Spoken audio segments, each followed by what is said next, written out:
Konnichiwa दोस्तों, 24 जनवरी 2023 को Hindenburg एक रिपोर्ट पब्लिश करता है। ये रिपोर्ट अडानी ग्रुप्स के ऊपर होती है। इस रिपोर्ट की निकलने के बाद एक हफ्ते में ही 2.3 लाख करोड़ का अडानी ग्रुप्स को लॉस होता है। Gautam Adani world's richest person की लिस्ट में थर्ड पोजीशन से सीधे 8th पोजीशन पर आ जाते हैं एक हफ्ते के अंदर, और इससे इंडियन स्टॉक मार्केट को 11 लाख करोड़ का नुकसान झेलना पड़ता है। पैंडेमिक के बाद मार्केट में एक और डाउनफॉल आ जाता है। अब आप सोच रहे होंगे कि ऐसा क्या था इस रिपोर्ट में जिससे इतना लॉस हुआ अडानी को। इस रिपोर्ट में हिडेनबर्ग अडानी कंपनी को एक कॉर्पोरेट वर्ल्ड का सबसे बड़ा फ्रॉड डिक्लेयर करती है। मगर ऐसा क्यों? तो आज की वीडियो में हम 3 सवालों के जवाब जानेंगे। पहला, हिडेनबर्ग कंपनी है कौन और इसने अडानी को कैसे एक्सपोज किया। दूसरा, क्या अडानी सच में हिस्ट्री का सबसे बड़ा कॉर्पोरेट फ्रॉड है। थर्ड, अडानी ग्रुप ने हिडेनबर्ग के खिलाफ कोई रिप्लाई दिया या नहीं, और इस सब में बैंक्स को कैसे लॉस हो रहा है। तो इन सब के जवाब आपको इस वीडियो में मिलेंगे, तो लाइक बटन जरूर दबा दें फॉर यूट्यूब एल्गोरिथम। अब अडानी के ऊपर जाने से पहले हम सबसे पहले शॉर्ट सेलिंग समझते हैं, क्योंकि ये सब शॉर्ट सेलिंग से ही शुरू हुआ था। अब नॉर्मल स्टॉक ट्रेडिंग में क्या होता है कि जब भी हम कोई भी स्टॉक्स खरीदते हैं और वो स्टॉक्स ऊपर जाते हैं तो हम प्रॉफिट अर्न करते हैं, और शॉर्ट सेलिंग ट्रेडिंग में एक ऑप्शन होता है जिसमें कि हम स्टॉक्स को बेचते हैं और स्टॉक जब नीचे जाते हैं तो उससे भी हम प्रॉफिट को अर्न करते हैं।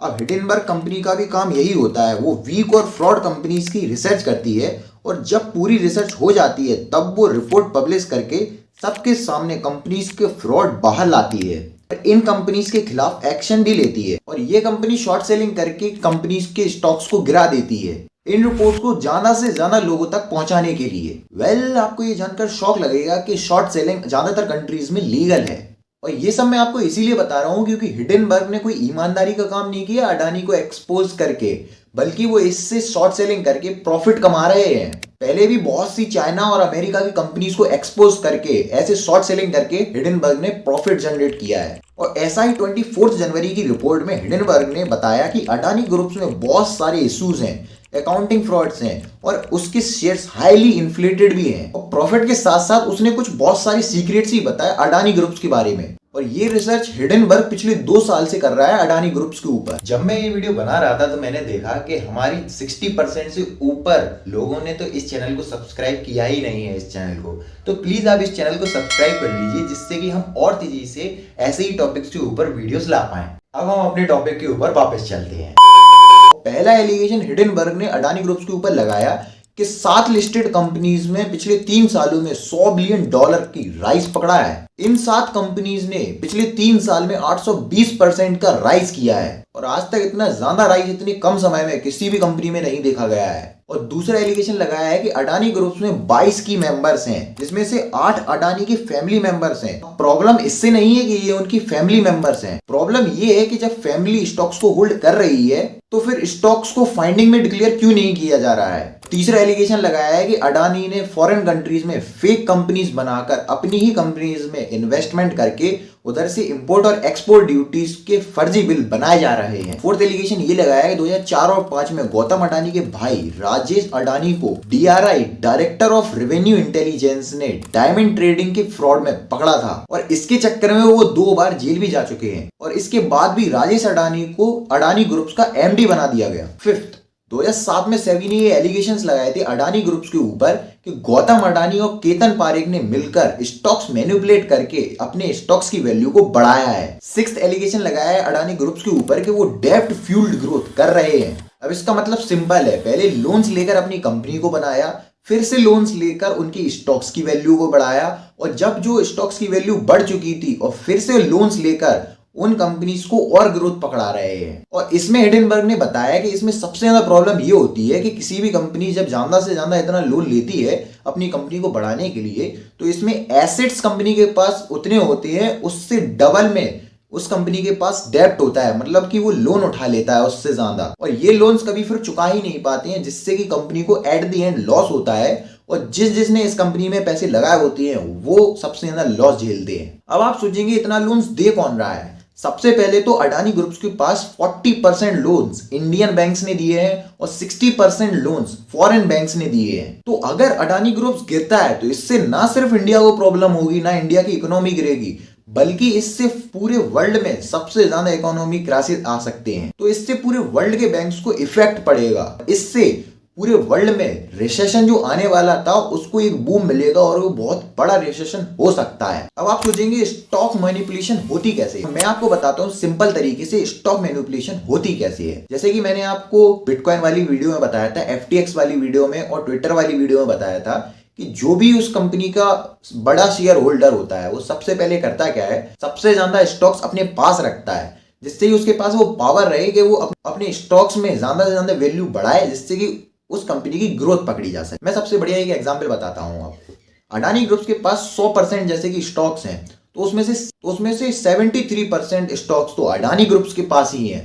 टोटल पूरे मार्केट में फैले हुए हैं 27% स्टॉक, और जो 15% स्टॉक्स हैं वो फॉरेन कंट्रीज ने खरीदे हुए हैं। और हिडेनबर्ग का कहना है कि जो इनकी खुद की कंपनीज हैं मॉरिशस में और भी जगह इन लोगों ने जो कंपनीज खोली हैं, जो कि ये खुद ही इन्वेस्ट कर रहे हैं, तो ये टोटल मिला के ये 15% भी इन्हीं की पूरे स्टॉक्स हैं।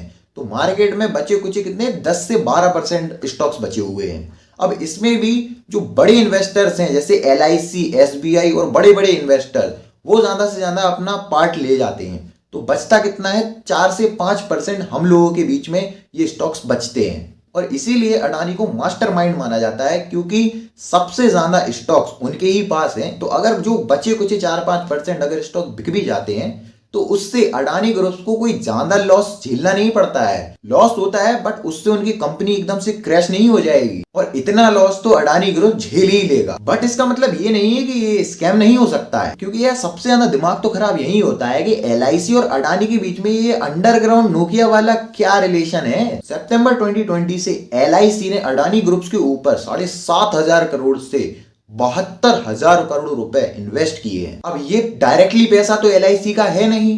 जो हम इंश्योरेंस के लिए LIC के पास पैसे देते हैं वो पैसा तो पूरा हमारा ही है। तो फिर हमको प्रॉफिट क्यों नहीं दे रहे हैं? जो अब स्टॉक्स बढ़ते हैं अडानी के, तो नहीं, अभी नहीं, अभी तो लॉस में है अडानी, अभी नहीं। जब प्रॉफिट में आएगा तो हम बोलेंगे उनसे कि हमको दो हमारे स्टॉक, तुम क्यों बीच के वो बन रहे हो, पूरा प्रॉफिट कमाया जा रहा, नाम कमाए जा रहे हो। अब आप पूछेंगे तो इसमें हिडेनबर्ग सही है या अडानी? तो मैं आपको अपने कुछ ओपिनियंस बताता। पहला तो ये है कि 1992 से अभी तक हमको स्टॉक मैनिपुलेशन के बहुत सारे स्कैम्स देखने को मिल चुके हैं। इससे बहुत बड़े बड़े हमको स्कैम देखने के लिए मिले हैं, जैसे कि Satyam scam, Harshad Mehta scam 1992 etcetera etcetera. तो इसका कोई सॉल्यूशन क्यों नहीं निकाला जाता? अब दूसरा सवाल ये उठता है, इसमें हमारे और आपके जैसे नॉर्मल इन्वेस्टर्स का क्या होगा? वो किसके ऊपर विश्वास करें? कौन सी कंपनी स्कैम कर रही है, कौन सी कंपनी एकदम सच्ची है या अच्छा काम ईमानदारी से काम कर रही है? और इसीलिए हिडेनबर्ग की रिपोर्ट पे अब सेबी इस पर इन्वेस्टिगेशन करेगा और सच सबके सामने आएगा कुछ टाइम बाद। तो आखिर में मेरा मानना यही है कि अगर हम अडानी को सपोर्ट करेंगे तो उसमें ही हमारा फायदा होगा। अब आप सोच रहे होंगे ये क्या बात कर रहे हैं, अडानी को सपोर्ट कर रहे हैं? नहीं, अडानी को सपोर्ट करना हमारी मजबूरी बन जाती है। और मैंने आपको बताया था कि अडानी को क्यों मास्टरमाइंड बुलाया जाता है, इसी रीजन की वजह से। अगर हम अडानी को सपोर्ट नहीं करते हैं तो इसमें सबसे ज्यादा लॉस हमारा ही होगा। देखिए, जब अडानी का लॉस होगा तो अडानी के ऊपर सबसे ज्यादा पैसा अगर किसी इंडियन कंपनी ने लगाया है तो वो है LIC। और LIC में हमारे और आपके जैसे लोगों के इंश्योरेंस जुड़े हुए होते हैं। तो इंश्योरेंस का पैसा कहां से जाता है? हमारे और आपके जेब से। तो जब LIC के पास जो पैसा रखा हुआ है, जो कि उनने अडानी के ऊपर इन्वेस्ट किया हुआ है, तो अगर अडानी के स्टॉक्स गिरेंगे, अडानी लॉस में जाएगा, अडानी डूबेगी तो LIC भी तो डूबेगी।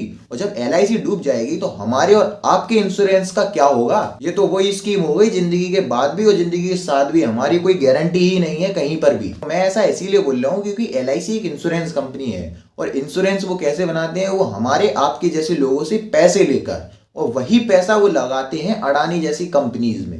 तो अगर अडानी को लॉस होगा तो डायरेक्टली हमको लॉस होगा, और इसीलिए हमारा इंश्योरेंस भी खतरे में पड़ जाएगा। और जब तक सेबी सच बाहर नहीं ले आता तब तक हम सिर्फ देख ही सकते हैं और अपने अपने क्वेश्चन पूछ ही सकते हैं। क्या मतलब आपको डर लग रहा है क्वेश्चन पूछने में? कोई दिक्कत नहीं है, आपको बस सब्सक्राइब बटन दबाना है, जिससे ही आप हमें सपोर्ट करेंगे तो मैं आपकी तरफ से सवाल पूछूंगा। अगर आप चाहते हैं कि मैं सवाल पूछूं तो सबसे पहले तो आपको सब्सक्राइब बटन दबाना पड़ेगा, जिससे कि हम उस लेवल पर पहुंच पाए, जिससे कि हम ये सवाल अगर उठाएं तो उसका कुछ इफेक्ट भी हो और ये बात उन तक पहुंच पाए। ऐसे 300 सब्सक्राइबर्स में कोई बात नहीं पहुंचने वाली है, ये बात आप लिख कर ले लो। कितना भी लोग बोल रहे हैं कि नहीं, छोटी बातों को भी पहुंचाया जा सकता है, ये सब मुझे बहलाने वाली बातें हैं सिर्फ। तो प्लीज अगर ये वीडियो आपको अच्छी लगी हो और अभी तक आप इस वीडियो को देख रहे हैं तो इस चैनल को सब्सक्राइब जरूर करें और लाइक बटन जरूर दबाएं फॉर यूट्यूब एल्गोरिथम। मिलते हैं आपको अगली वीडियो में, तब तक के लिए धन्यवाद।